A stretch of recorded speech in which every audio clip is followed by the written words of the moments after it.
पिता और पुत्र और पवित्र आत्मा के नाम पर आमीन। सबों को जय यीशु। प्रभु यीशु क्रिस्त में प्यारे भाइयों और बहनों, हम चालीसा काल में रोज एक एक वचन को लेकर मनन चिंतन कर रहे हैं और अपने आप को तैयार कर रहे हैं प्रभु के मार्ग पर ले चलने के लिए, प्रभु की राह पर चलने के लिए, एक अच्छा व्यक्ति बनने के लिए, एक पवित्र व्यक्ति, एक आदर्श परिवार बनने की तैयारी कर रहे हैं। आज उस तैयारी में हमारे मनन चिंतन का वचन है पहला पेतरुस अध्याय 3 वाक्यांश 9। वचन इस प्रकार है, आप बुराई के बदले बुराई न करें और गाली के बदले गाली नहीं बल्कि आशीर्वाद दे। आप यही करने बुलाए गए हैं जिससे आप विरासत के रूप में आशीर्वाद प्राप्त करें। Hallelujah, hallelujah. यहाँ पर हमें कुछ चीज समझने की सख्त जरूरत है। आप बुराई के बदले बुराई ना करें, पहली चीज। दूसरी चीज, गाली के बदले गाली नहीं। तीसरी चीज, आशीर्वाद। हमें यहां पर 3 चीजें देखने को मिलती है। यदि हम बुराई के बदले बुराई नहीं करेंगे, गाली के बदले गाली नहीं देंगे, तो हमें विरासत के रूप में आशीर्वाद प्राप्त होगा ईश्वर की ओर से। लेकिन इस आशीर्वाद को प्राप्त करने के बीच में बहुत सारी रुकावटें आज हमारे जीवन में आ रही है। वो आशीर्वाद आज हमें प्राप्त नहीं हो रहा है। क्यों? क्योंकि आज कहीं ना कहीं हम बुराई के बदले बुराई कर रहे हैं। हम भलाई का कार्य छोड़ चुके हैं।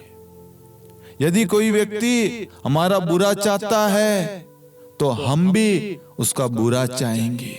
कोई व्यक्ति आपको गाली देता है, उसने 1 गाली दी, आप 2 गाली देंगे।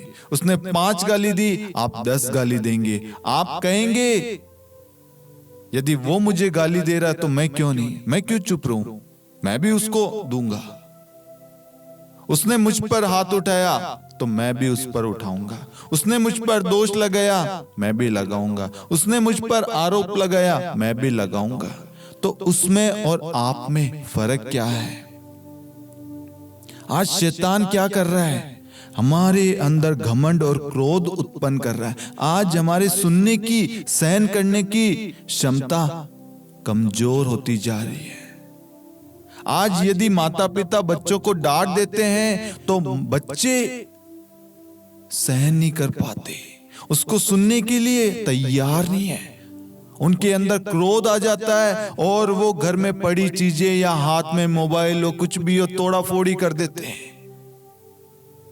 आज कहीं ना कहीं हमारे अंदर बुराई, पाप कार्य कर रहा है। बदले की भावना, लड़ाई की भावना, विद्रोह, क्रोध का आवेश हमारे अंदर कार्य कर रहा है। इसलिए ईश्वर आज हमें कहता है कि बुराई के बदले बुराई नहीं बल्कि भलाई करें। यदि कोई व्यक्ति आपको गाली देता है, आप उसे आशीर्वाद दे। यदि कोई व्यक्ति आपको गिराने की योजना बना रहा है, आप उसके लिए प्रार्थना करें, उसका मन परिवर्तन होगा। आपको मालूम है, कोई व्यक्ति आपको बारंबार गिराने की कोशिश में लगा है, झूठा साबित करने में लगा, किसी भी तरीके से इस पे आरोप लगाऊं, मौका ढूंढ रहा है। आपको उसकी तरह नहीं बनना है, बल्कि आपको उसके लिए प्रार्थना करनी है। जब आप वचन के द्वारा प्रार्थना करेंगे ना, तो आप नहीं, वचन वहां पर कार्य करेगा। और कोई भी शैतानी शक्तियां, कोई भी षड्यंत्र आपके खिलाफ कार्य नहीं कर सकता, क्योंकि आप वचन के द्वारा प्रार्थना कर रहे हैं और वचन आपकी सुरक्षा करेगा, आपकी रक्षा करेगा, आपको संभालेगा, आपको क्षति नहीं होने देगा, हानि आपको नहीं पहुंचेगी, क्योंकि ईश्वर का वचन आपका कवच है। और आप जब प्रार्थना करते हैं, प्रभु अपने वचन में, उस कवच में ढक लेता है। Hallelujah, hallelujah. मैं बहुत सारे लोगों को देखता हूं, एक व्यक्ति ने मजाक कर लिया, उसको कुछ बोल दिया, उससे वह मजाक सहन नहीं होता और कुछ समय बाद वह मौका ढूंढता है, उसके खिलाफ योजना बनाता है। आज बहुत सारे षड्यंत्र रचा जा रहा है, लोगों की सहन करने की क्षमता कम होती जा रही है। लोग मजाक मस्ती आजकल भूलते जा रहे हैं, भाई भाई का प्रेम भूलता जा रहा है, रिश्ते टूटते जा रहे हैं। क्यों? क्योंकि आज हमारे अंदर कहीं ना कहीं पाप कार्य कर रहा है। पहले हम देखते थे परिवार में यदि कोई लड़ाई हो जाती थी तो बड़ा हो छोटा हो वो शांत रहता, वो सुलह कर लेता। लेकिन आज तो सीधा बंटवारा, सीधा हाथापाई पर उतर आते हैं। क्यों? क्योंकि आज शैतान कहीं ना कहीं तोड़ना चाहता परिवारों को, हमारे दोस्ती को, हमारे रिश्तों को तोड़ना चाहता है। अगर पति ने पत्नी को कुछ कह दिया, दोनों के बीच में तलाक तक बात आ जाती है। एक छोटी सी बात उसको हम पहाड़ बना देते हैं। हमारे अंदर सहन करने की, सुनने की क्षमता धीरे धीरे कम होती जा रही है और हम कहीं ना कहीं आज बुराई के बदले बुराई, पाप के बदले पाप, क्रोध के बदले क्रोध, गाली के बदले गाली, बुराई के बदले बुराई कर रहे हैं। उसने मेरी निंदा की तो मैं भी उसकी निंदा करूंगा, उसने मेरा बुरा चाहा मैं उसका बुरा चाहूंगा। आप में और उसमें किसी प्रकार का कोई फर्क नजर नहीं आ रहा है।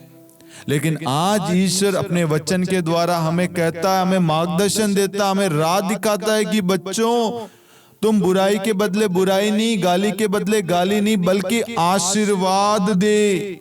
जो आपको गाली देता आपका भला नहीं चाहता, आपका बुरा चाहता, आपको गिराना चाहता, आपके खिलाफ योजनाएं बना रहा है, आपको नष्ट करना चाहता है, आप उसे आशीर्वाद दे। क्योंकि वचन आगे लिखा है, जब आप प्रभु के बताए हुए मार्ग पर चलेंगे, प्रभु जैसा आचरण चाहता है, जैसा व्यवहार चाहता है, आप जैसा व्यवहार करेंगे तो प्रभु कहता है आप यही करने के लिए बुलाए गए हैं। आप यही करने के लिए बुलाए गए हैं जिससे आप विरासत के रूप में आशीर्वाद प्राप्त करें। आपको विरासत के रूप में आशीर्वाद प्राप्त हुआ है, लेकिन आज कहीं ना कहीं वो विरासत जो हमें आशीर्वाद के रूप में प्राप्त हुई है वो हमारे जीवन में है नहीं, वो विरासत हमारे पास नहीं है। क्यों? क्योंकि हम बुराई के बदले बुराई, लड़ाई के बदले लड़ाई, गाली के बदले गाली देना चाहते हैं। ईश्वर आज हमें एक सुंदर अवसर देता है कि बच्चों, बेटा और बेटी, भाइयों और बहनों, हमें जो हमारा बुरा चाहते हैं, जो हमें गिराना चाहते हैं, जो कलीसिया को नष्ट करना चाहते हैं, उन्हें आशीर्वाद देना है, उनके लिए प्रार्थना करनी है, उनके मन परिवर्तन के लिए, ना कि हमें उनके साथ वैसा व्यवहार करना जैसा वो हमारे साथ कर रहे। नहीं, एक मसीह व्यक्ति ऐसा नहीं है। आज कहीं ना कहीं शैतान मसीह परिवारों के साथ, मसीह भाई बहनों के साथ भी खिलवाड़ कर रहा है और मसीह व्यक्ति कहीं ना कहीं शैतान की उस षड्यंत्र में, उस बंधन में फंसता जा रहा है। हम भी उन लोगों की तरफ बनते जा रहे हैं। जो हमें नष्ट करना चाहता हम भी नष्ट करेंगे, जो गाली देगा हम भी गाली देंगे। नहीं, हमें ऐसा व्यक्ति बनने के लिए नहीं बुलाया गया, बल्कि हमें पवित्रता के लिए बुलाया गया है। ईश्वर पवित्र है और वह कहता है पवित्र बनो क्योंकि मैं पवित्र हूं। तुम दूसरों को आशीर्वाद दो जैसे मैंने दूसरों की सेवा की, दूसरों के लिए प्रार्थना की। जब प्रभु को मारने, चोटिल करने, गिराने के लिए आए थे, हम देखते हैं प्रभु ने वचन के द्वारा उसका सामना किया। हमें वचन के द्वारा प्रार्थना करना है, प्रभु ने हमें हर एक चीज दिखाई है, समझाई है कि बच्चों आपके जीवन में जब ऐसा कोई हो, आपको मालूम है ये मेरा दोस्त मेरा बुरा चाहता है, आप उसके लिए प्रार्थना करें। आपको मालूम है मेरा ये रिश्तेदार हो, मेरा ये पड़ोसी ये मेरा बुरा चाहता है, ये चाहता है कि मेरी तरक्की नहीं हो, ये मुझसे जलन करता है, जलसी रखता है, आप उसे आशीर्वाद दे, उनके लिए प्रार्थना करें। आप उस सोच को, उस थॉट को अपने अंदर प्रवेश मत करिए। आपने सुना उसी वक्त उसको डिलीट कर दे वचन के द्वारा। प्रभु मैं आपके वचन के द्वारा ये जो भी बातें मैंने सुनी है, जो भी दृश्य देखा, मैं उसका खंडन करता हूं। कोई भी चीज मुझे तोड़ नहीं सकती, निराश नहीं कर सकती, भटका नहीं सकता। जब आप जैसा प्रभु चाहता वैसा व्यवहार करेंगे ना, आपको, आपके घराने को, आपके आने वाली पीढ़ियों को आशीर्वाद मिलता रहेगा। ये विरासत के रूप में आपको मिला है, उस विरासत को पाना हमारा उद्देश्य होना चाहिए, लक्ष्य होना चाहिए। हमें उस आशीर्वाद को प्राप्त करने के लिए बुराई के बदले बुराई नहीं, गाली के बदले गाली नहीं, बल्कि आशीर्वाद देना है। और इस 40 काल में हम प्रार्थना में समय अधिक बिताएं, वचन पर मनन चिंतन करें और सोचें कि आज तक मैंने किसके साथ कैसा व्यवहार किया, और ईश्वर से प्रार्थना करें और उन सबको आशीर्वाद दे। पवित्र आत्मा आपकी सहायता करेगा, आपका मार्गदर्शन करेगा। मेरा विश्वास है कि आज के वचन के द्वारा, आज की प्रार्थना के द्वारा आपको एक नया दृश्य, एक नया प्लान, एक नई योजना, एक नया संकल्प, एक नया जीवन, एक नया मार्ग प्रभु ने दिखाया है कि हमें उस व्यक्ति की तरह नहीं बनना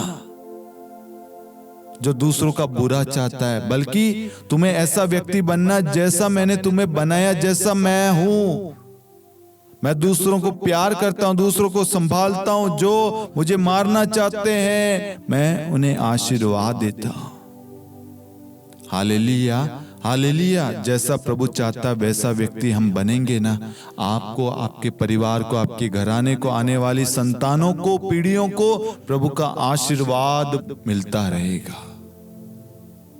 हालेलुया, हालेलुया। आप इस प्रार्थना के लिंक को अन्य लोगों के साथ भी शेयर करें, ताकि वह जो गलतियां कर रहे हैं उस गलतियों का प्रायश्चित करें और प्रभु जैसा व्यक्ति चाहते हैं वैसा व्यक्ति बने। पिता और पुत्र और पवित्र आत्मा के नाम पर आमीन। सबों को जय यीशु।